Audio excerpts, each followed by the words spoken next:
Going on, dudes and dudettes? So yes, Duke basketball finally gets to see who they're playing first this year, and it's Gardner-Webb. So should be a pretty cupcake game, but hopefully they can show what they can do. All guys can play most likely, so we'll see what all these young guys can do, which would be pretty cool. Then Brett Nielsen, the center for USC football, he was named as a top 25 or so finalist for the Remington list, which I believe looks at the top centers in all of college football, which is really cool. So congrats to him getting that recognition. Then a couple of Lakers contracts coming up right now. A lot of these guys are up for like restructuring or opting out because that's just how the Lakers have set up their contracts the past couple years. But as of right now, we do have Rondo and Caldwell-Pope opting out of their contracts. Now it's either they're going to try to make a new deal with the Lakers, which hopefully stretches out over a couple years so they don't have to spend so much money on a one-year deal, or if they don't, I guess, reach a certain amount of money that they want, then they're going to go somewhere else, which is, I can live without KCP, but Rondo, I think, needs to come back, especially if the Lakers aren't able to make certain type of trades for a point guard. But I'll get into that a little bit later in this video, hopefully. But yeah, it sucks. But then there's also a big report saying that Anthony Davis will opt out of his player option for his final year of his deal of $28 million, but that's only because he was trying to get a longer deal. The max they could give him is a 5-year deal, averaging about $32 million or so, I believe. But I think that kind of hurts the Lakers' chances, just because then they won't be able to have a couple more $1 million to add certain type of guys on their roster after this. But maybe it could be a 1-and-1 deal also, just because there's going to be more money available in the NBA in like 1 or 2 years. So it could be those type of deals as well.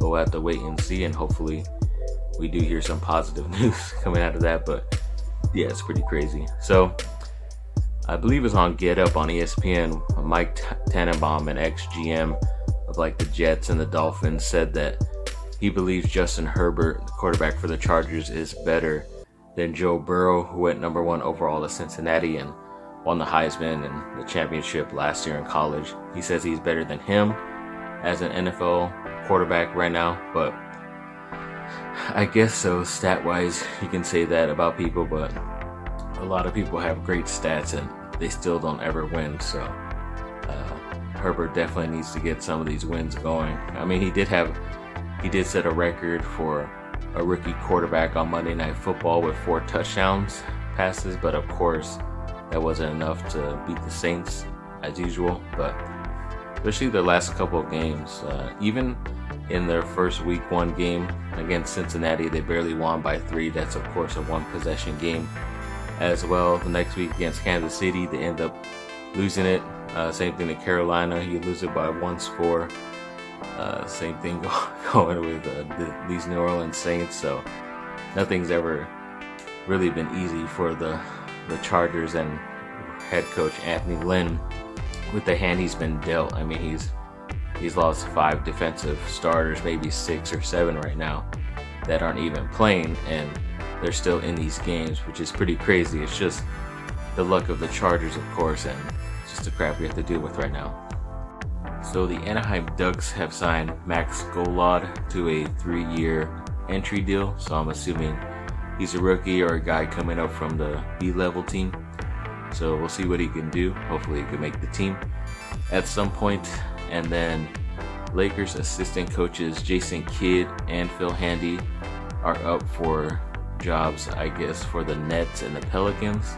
I believe the Pelicans, they would get the head coaching job, but the Nets, they already picked their head coach. I think they're just looking to add someone like a Phil Handy, which I believe he's more up for that job. And Jason Kidd taking the Pelicans job isn't all that crazy, just because he has reincarnated himself in Lonzo Ball, who's still there. So I mean, it could work out, but why leave and struggle over there when you could just stay with the Lakers and most likely win another championship, as long as the Lakers add the right player. So just never know. Then Greg Paulus, the ex-Duke point guard, he did get a new extension, I believe, with Niagara University or University of Niagara, wherever that is, up there in New York. So congrats to him.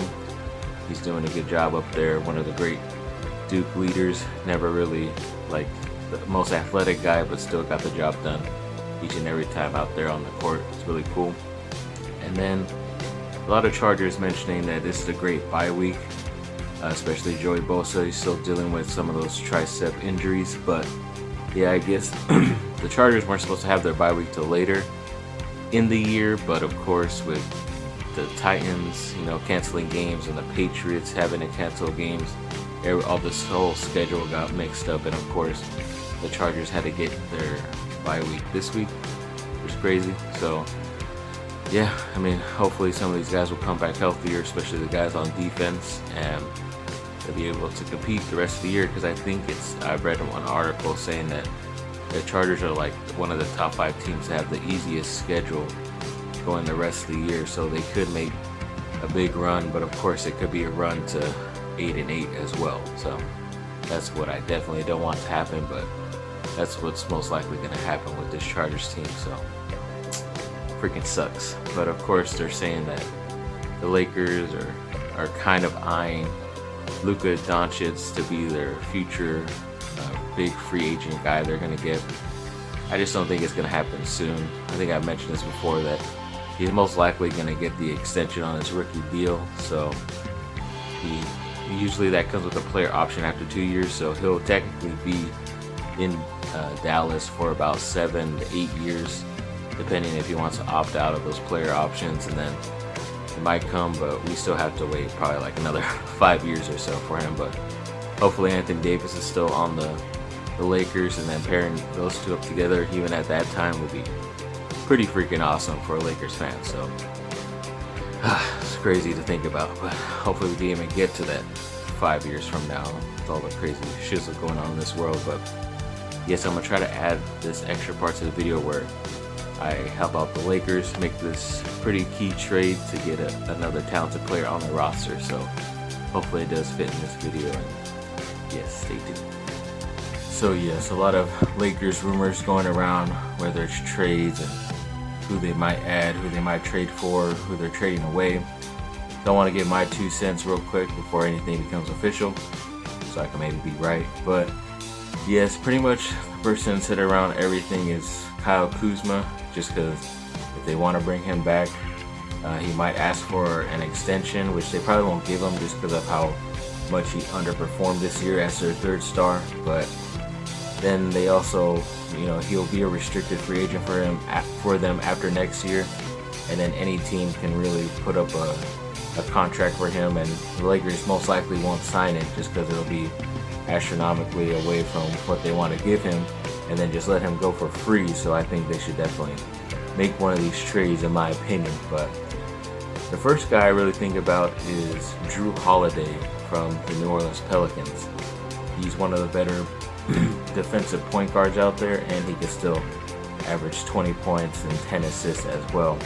He's just been very consistent over the past 5+ years, especially being down in New Orleans and a little bit in Philadelphia. But I think pairing him with guys like LeBron and AD, and being able to kind of let LeBron go and roam and do whatever he wants and not have to ball handle the entire time, and allows LeBron to rest at certain points of the game as well. But to make this trade happen, and most likely Kuzma has to be involved so he could rejoin all those ex-Lakers down there in New Orleans as well. But I think Drew Holiday's still a bit under 20 million, so you'd probably have to add the Danny Green contract as well, which I don't mind, just because I'm kind of over Danny Green. It's not the North Carolina thing, it's just making big shots at certain times. I don't think he has it anymore. And then probably throwing in a 1st round draft pick as well, the ones that the Lakers have. I don't even know if they can, just because apparently they can't send 2 straight years of draft picks to some team, and after not this draft coming up, but the next year's draft is when all their draft picks start going to New Orleans for Anthony Davis, and that's why you can't have consecutive years. So I don't know if that draft pick really works unless they can somehow keep that draft pick and it's not against the rules. So we'll see. That's another cheap guy they can add. Hopefully they would add the correct guy at the end of the first round. You just never know. But yeah, definitely Drew Holiday is a guy I'd be interested in. And then for some reason, a guy, John Collins, who's a pretty talented younger guy from the Atlanta Hawks. He's been in a lot of trade block rumors for some reason. I'm not sure why. I just think maybe they don't want to be able to, or they don't want to sign his extension within a couple years just because he's been out with a couple injuries. But when he's been on, he's averaged 20 and 10 for his position, and on a crappy team, you know, he just has to, he's been able to do what he can. I think he has a lot more athleticism and ability on the court, especially defensively. And if you compare him up with Anthony Davis, where they could switch off the 4 and 5 position, and LeBron loves to throw lobs, whether it's Anthony Davis or that guy, he can catch lobs as well. But I think you would have to trade Kyle Kuzma again with this, and because they're on rookie deals, both of them, you wouldn't have to include another player money-wise. You could, just to sweeten the deal. I don't know who they would add, but definitely adding the first-round pick to Kuzma could definitely entice the Atlanta Hawks in case they want a more versatile wing scorer instead of a power forward / center for today's NBA. So that's another trade to look at. But definitely one that came up a lot is them trading for Chris Paul, which it's a good story for him to come back and play with his friend LeBron, but I just don't know if it's gonna work out money-wise, because the Lakers would probably have to give up 4, maybe 5 guys to OKC and the first-round pick, and you know, I just don't see how that's gonna work. And then especially with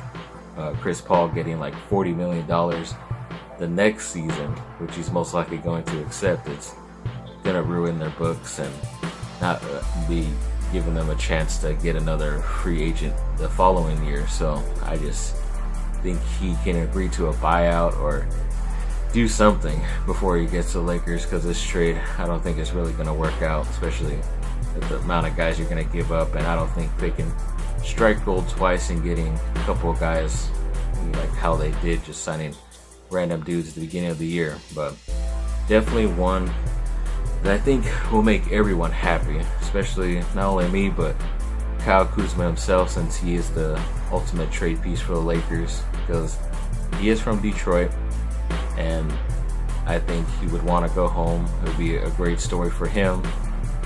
He could be playing with Blake Griffin and everything like that out there, but I think you could trade him in the first-round pick, maybe another player, just to sweeten the deal, like I always say, but then to get this guy, Luke Kennard, who's still on his rookie deal, but he is an Ohio guy, so LeBron James knows him very well, especially when he beat his high school total points number.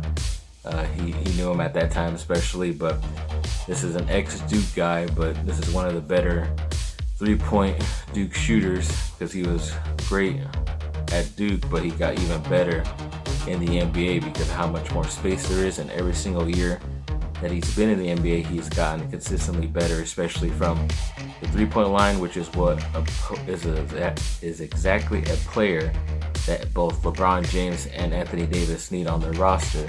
And like I said, he's still on his rookie deal. Yeah, he was selected in the first round, but he's not going to get paid like how some of these guys, when they get their extensions, so they can still extend him within another year or two, and it still works out for them going into free agency. So I think this is one of the bigger trades that needs to happen, because everyone involved is happy, and definitely the Lakers would love a guy, because he's not only a great three-point shooter, Luke Kennard, he can still go down, he's still athletic enough to finish around the basket. He can do a lot of stuff, make plays passing as well. So this is definitely one I would be really excited about, and be great for everyone. So it has to happen. Please let it happen. So thanks for watching, people. Like and subscribe. Comment down below. Let me know what y'all think. Have a great rest of your day. Bye now.